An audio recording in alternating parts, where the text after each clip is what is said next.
अब आप ये दो साधन अपनाएं।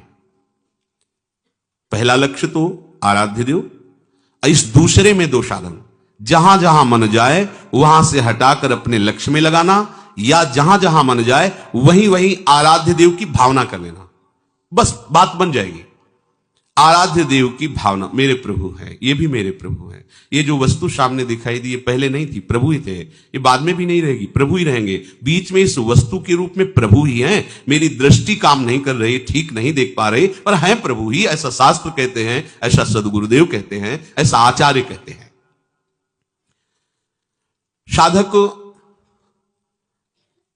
प्रातः काल जब उठे तो गुरुदेव को प्रणाम करके निश्चय करें कि आज हम पूरा का पूरा समय आराध्य देव में लगाने की चेष्टा करेंगे।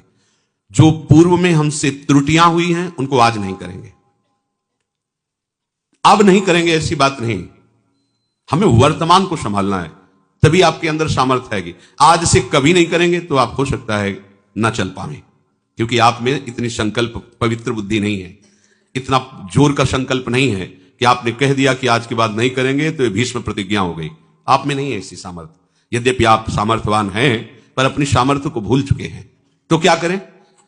हम मन के ऊपर बोझा ना डालें कि आज के बाद कभी नहीं करेंगे। हम आज का नियम लेते हैं कि आज प्रातःकालीन गुरुदेव को प्रणाम करके हम ये नियम लेते हैं कि आज शयन तक हमसे कोई भी जो पीछे त्रुटियां हुई वो नहीं होने देंगे।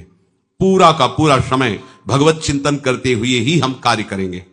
जो भी व्यवहार करेंगे वो अपने प्रभु के लिए करेंगे।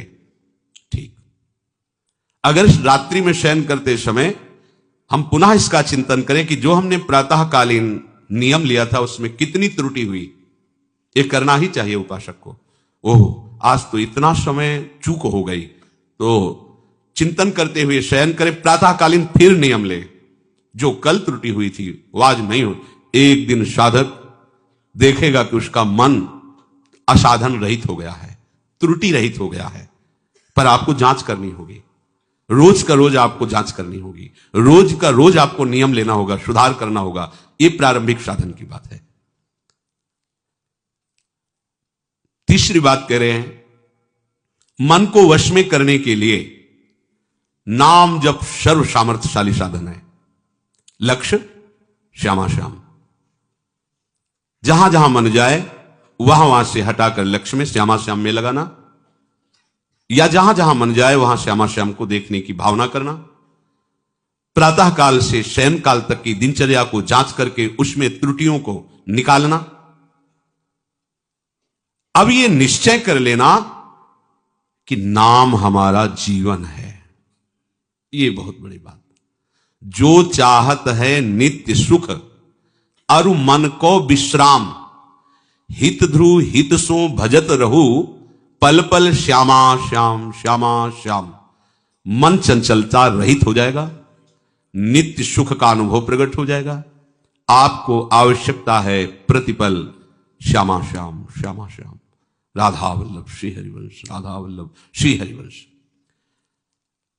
नाम जप सर्वश्रेष्ठ महामहिम भगवत प्राप्ति का, मन को शांत करने का, समस्त कामनाओं की पूर्ति का अचूक उपाय है। अचूक, आपको विश्वास करना होगा, जो चाहिए आपको प्राप्त हो जाएगा। ये 4 दिन की उकताहट वाला भाव मत रखिए कि हमको तो इतने दिन हो गए करते हुए अभी कोई लाभ नहीं। दवा चल रही है, अमोघ औषधि है। ये सबसे पहले आपकी दुर्गति का नाश करेगा, पाप का। फिर ये पाप की प्रवृत्ति का नाश करेगा, जहां से पाप पैदा होता है। दिव्य ज्ञान प्रकाशित करके रूप का दर्शन कराएगा, प्रेम की जो चाहिए। जिसने ये बात समझ ली हृदय से कि मन को वश में करने के लिए सबसे बड़ी अचूक साधना नाम है, गोस्वामी श्री तुलसीदास जी कह रहे हैं, अय जीव तू सदा नाम का अनन्य बन। देखो, जो हमें सदगुरुदेव ने अपना जीवन स्वरूप नाम दे दिया है, हम नहीं जान पाते। छोटी छोटी बातों के लिए हम अवहेलना करते हैं। उनको तो उच्छिष्ट मिलता है, हमको तो उच्छिष्ट नहीं मिलता। जिस थाल में गुरुदेव पाए तो मुख से निकाल के उसमें थोड़ी रखते हैं, तो इसे पा रहे हैं और उनकी उस थाल के उच्छिष्ट का रखना चाहिए महत्व। इतना हम महत्व रखते हैं। अगर हमें जरा सा प्राप्त हो जाता है तो मन नाच उठता है, आज सदगुरुदेव का उच्छिष्ट मिला है। लेकिन हमारी बुद्धि इस बात पे नहीं जाती कि जो गुरुदेव ने सदा अपना जीवन माना है, नाम मंत्र, सदा उसको रसास्वादन किया है, वो अंदर से हमें दे रहे हैं, उसके प्रति आपकी महत्व बुद्धि नहीं हुई।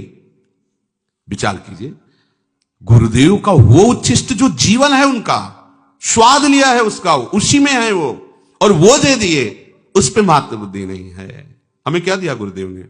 उनको तो स्वेटर दिया है, उनको माला पहनाया है, उनसे हंस के बात करते हैं, हमको क्या? ओहो, ये बाहरी चेष्टाएं गुरुदेव की कृपा मानी जाती है क्या? ये तो विषय संसारी पुरुषों को मिल जाती है। संत उदार दयालु है। ये जो आपको नाम मिला, ओहो, इसके अनन्य हो जाओ, गोस्वामी जी कह रहे हैं। और अनन्य का भाव बड़े भाव से, यही हमारा जीवन हो जाए। जो चाहते हैं नित्य सुख और मन को विश्राम, हित ध्रुव हित सो सानुराग रे, राधा राधा राधा राधा वल्लभ श्री हरि। अमृत है अमृत, आप पान तो करो इस अमृत का, चिरंजीवी हो जाओगे। राधा राधा। इस कलिकाल में वैराग्य, योग, यज्ञ, तपस्या, बड़े बड़े दान, ये हमें आनंद प्रदान नहीं कर सकते, क्योंकि ऐसी मलिनता है कि दान दे के अहंकार आ जाएगा तो दान का काम खत्म। और यज्ञ के लिए पवित्र सामग्री नहीं रह गई, संविधा नहीं रह गई, सब अपवित्र हो रहा है। तपस्या, शरीर ऐसे कमजोर हो रहे हैं कि तप के लायक नहीं कि सीधे प्रकृति का वार झेल सके। और योग तो बहुत ही कठिन है।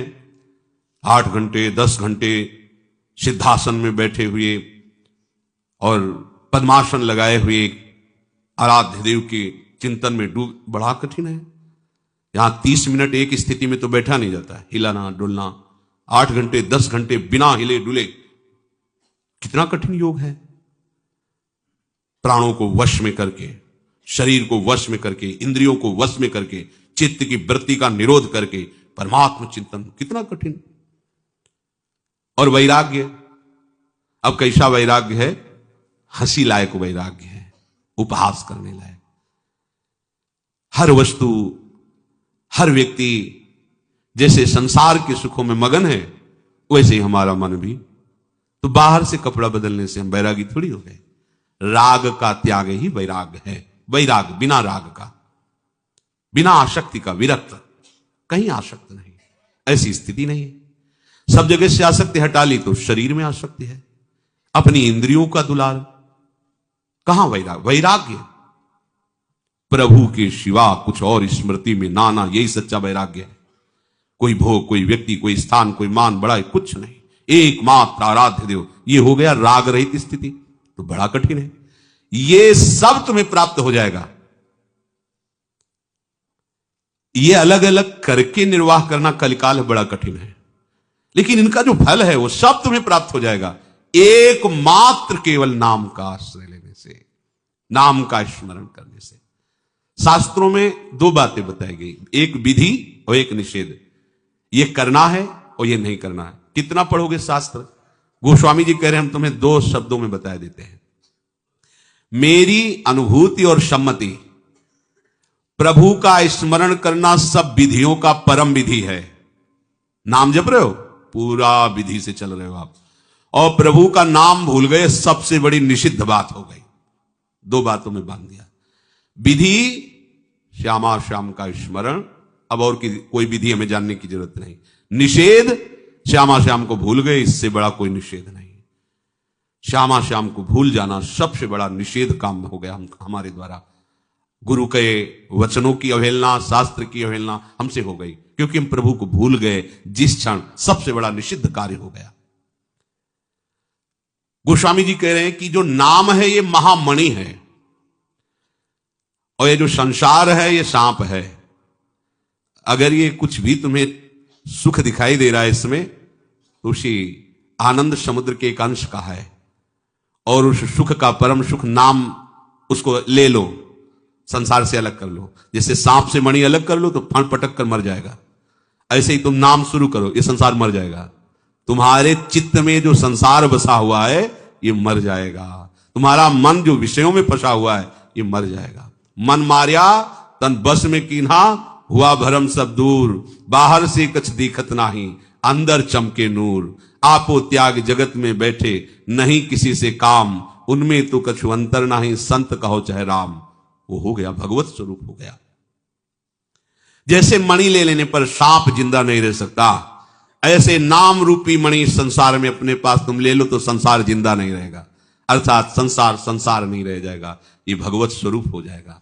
ये जो हमें जन्म जन्मांतर से भटकाना, आकर्षित करके विषयों में गिराना, ये इसकी अब सामर्थ्य नहीं रह जाएगी, क्योंकि नाम रूपी मणि हमारे पास है। ये जो नाम, ये कल्पतरु है, जो चाहोगे प्राप्त हो जाएगा। अर्थ, धर्म, काम, मोक्ष चारों फल प्रदान करने में समर्थ है नाम। वेद पुराण, बड़े बड़े विद्वान और भगवान शंकर जी भी साक्षी हैं इस बात के। ये नाम सर्व समर्थ है, जो चाहोगे प्राप्त हो जाएगा। और अगर ये चाह नहीं रही अर्थ, धर्म, काम, मोक्ष की, तो प्रेम पदार्थ भर देगा आपके हृदय में नाम। भगवत प्रेम जो अत्यंत दुर्लभ है, ये प्राप्त हो जाएगा। और साधन करते हो, नाम जप नहीं करते हो, नाम उच्चारण नहीं करते हो, तो गोस्वामी जी कह रहे हैं कि मेरी बात मान लेना, तुम इस कर्म प्रपंच से, माया के आकर्षण से बच नहीं सकते। गोस्वामी जी का अनुभव है। राम राम राम जी जो लो तू न जपी है, तो लो तू कहूं जाए, तिहूं ताप तपी है। सुरसरी तीर बिनु नीर दुख पाई है। सुर तरु तरे तो ही दारिद सताई है। जागत बागत सपने न सुख सोई है। जन्म जन्म जुग जुग जग रोई है। छूटी बे के जतन विशेष बांधे जाएगो। हुए है विश्व भोजन जो सुधा सानि खाएगो। तुलसी तिलोक तिहु काल तोष दीन को। राम नाम ही की गति जैसे जलमीन को। राम नाम ही की गति जैसे जलमीन को। गोस्वामी जी कह रहे हैं, जब तक तू जीव से नाम जप नहीं करेगा तो मेरी बात मान लेना, तब तक तू कहीं भी किसी भी तीर्थ में कहीं भी भाग कर जा, ये दैहिक दैविक भौतिक ताप तुझे बख्शेंगे नहीं, जलाएंगे, जलना पड़ेगा तुझे। देखो परम धाम में रह रहे हो, प्रिया प्रीतम का निज महल, हालत क्या है देख लो हृदय की। तो बात क्या हुई, रसिक शिरोमणों की आज्ञा का हम पालन नहीं कर रहे। वृंदावन बस गई तनो बड़ो सयान। जुगल चरण के भजन बिन निमिष न दीजे जान। पलक झपकने के समय को भी नाम से विमुख नहीं जाने देंगे। अब आप देखो, गोस्वामी जी कह रहे भाग, कितना भाग, जा भाग के जहां तुझे जाना है, कहीं तुझे शांति नहीं मिलेगी। यदि तू नाम जप नहीं कर रहा तो भाग, किसी के भी पास जा। पूज्य श्री राधा बाबा के पास जब कोई जाता और प्रश्न करता भागवती, तो बाबा पूछते कितना नाम जपते हो। जाओ कम से कम 1 लाख रोज नाम जप करो, फिर 1 महीने के बाद आना, प्रश्न करोगे तो हम उत्तर देंगे, तो शायद समझ पाओ। नहीं, ऐसे तुम्हारी बुद्धि उत्तर नहीं समझ पाएगी। नाम कहीं भी तू भाग के जा, तीनों ताप तुझे बख्शेंगे नहीं, जलाएंगे। यदि नाम जप नहीं कर रहा। और सुन ले, गंगा के समीप जाने पर भी तू बिना पानी के तरस कर मरेगा, तुझे पीने को नहीं मिलेगा। आनंद सिंधु मध्य तो वाशा, पानी में मीन प्यासी मुझे सुन सुनी आवे हाशी। आनंद समुद्र की यहां रहने पर भी हम आनंद से वंचित हैं। क्यों? क्योंकि नाम जप नहीं है। गोस्वामी जी का यही भाव, सुरसर तीर बिर नीर दुख पाई है। अगर तू सोचेगा कि गंगा जी अंतिम समय हमें मिल जाएंगे, हमारा कल्याण हो जाएगा, तो वहां तक पहुंच नहीं पाओगे। बिना गंगा जल के तुम्हारे प्राण छूट जाएंगे, क्योंकि तुमने नाम जप नहीं किया। पक्की बात है। एक पूज्य श्री भाई जी ने घटना बताई कि एक ऐसे थे कि जो भी सामने जाए उसका नाम बता देना, उसके मन की बात बता देना, तुम इस काम के लिए आए हो, वो सब बता देना। बड़ा उनका यश हुआ कि बड़े सिद्ध पुरुष हैं। भाई जी गए, वहां पहुंचते ही भाई जी ने उनको देखा तो बोले ये तो भक्ति विहीन है, भक्ति तो है नहीं इनके अंदर, पर ये बातें कहां से जान जाते हैं। वो पूरी भीड़ के साथ जब व्यवहार सब हो चुका, एकांत हुए, तो भाई जी शादी पोशाक में रहते, धोती कुर्ता चश्मा। तो पहली दृष्टि में तो सबको यही लगता था, साधारण एक गृहस्थ आदमी, थोड़ा पवित्र, धोती कुर्ता। भाई जी ने कहा 1 मिनट आपसे बात करना चाहते हैं। करिए। बोले नहीं, एकांत में, वो आपके हित के लिए है, अगर हम सबके बीच में करेंगे तो आपका अहित हो जाएगा। तो दृष्टि में जब दृष्टि मिली तो उनका हृदय कांप गया, क्योंकि भागवतिक दृष्टि में एक पावर होता है। एकांत हुए तो उन्होंने कहा आपको कोई भागवतिक सिद्धि तो है नहीं, फिर आप दूसरे के मन की बात कैसे जान जाते हैं, आप स्पष्ट मुझे बताइए। तो हाथ जोड़ा और कहा हमारी बात किसी से कहना नहीं। हमने एक यक्षणी सिद्ध की है। और कान में उन्होंने ऐसे गमछा से ढके दिखाया, तो इतना मल शौच यहां कान में लगाए थे। उस अपवित्र स्थान में यक्षिणी बैठती, वो कान में बता देती इसका ये नाम है, इस काम के लिए आया, ये भावना है। बोले मुझे यक्षिणी सिद्ध है। इस उनका इससे क्या होगा? 4 लोग तुम्हें प्रणाम करेंगे, धनराशि देंगे, वस्त्र देंगे, क्या होगा? तुम्हारी दुर्गति तुम्हें इंतजार कर रही, बख्शेगी नहीं, मान लो मेरी बात। पर वो भक्ति ऐसे थोड़ी हो जाती है। भगवान की जब विशेष कृपा होती तब ये सब प्रपंच से हटकर प्रभु का भजन होता है। तो भाई जी ने बताया कि उन्होंने एक दिन यक्षिणी से पूछा कि हमारी मृत्यु कब और कहां कैसे होने वाली। तो उसने बताया अमुक दिन में इतने बजे मृत्यु होने वाली। तो उनको भाई जी की बात ध्यान आई कि दुर्गति इंतजार कर रही। तो पास में नर्मदा जी थी, तो उन्होंने सोचा जाकर नर्मदा में खड़े होकर के और भगवान नाम उच्चारण करेंगे और उसी समय मृत्यु आ जाएगी, मेरा काम हो जाएगा। उठा के पटक दिया यक्षिणी ने, कहा जिंदगी भर हमें अपनी गुलामी में रखा, तुम्हें जाने देंगी? हमारा चिंतन करके मरो और हमारे आदेश में रहो, तुम भी यही बनो। ये गोस्वामी जी जो कह रहे इस बात को समझो। सुरसर तीर बिन नीर दुख पाई है, सुरतर उतरे तो ही दारिद्र सताई है। कल्प वृक्ष भी मिल जाए तो तुम दरिद्र ही बने रहोगे, क्योंकि नाम रूपी धन नहीं। ये संसार के भोग, संसार की वस्तुएं, संसार का वैभव ऐसा है कि जितना बढ़ता जाता है उतनी भूख बढ़ती जाती है, उतने गुना। 100 रुपए से पहले काम चल जाता था तो 200 की आकांक्षा हुई। जब 2 लाख रुपए हो गए तो 4 लाख की आकांक्षा हुई। जब 4 लाख रुपए हो गए तो 8 लाख की आकांक्षा हुई। जब करोड़ों में खेलने लगा तो अरबपति बनने की इच्छा हुई। जब अरबों आ गए तो भारत का सबसे बड़ा धनी बनने की इच्छा हुई।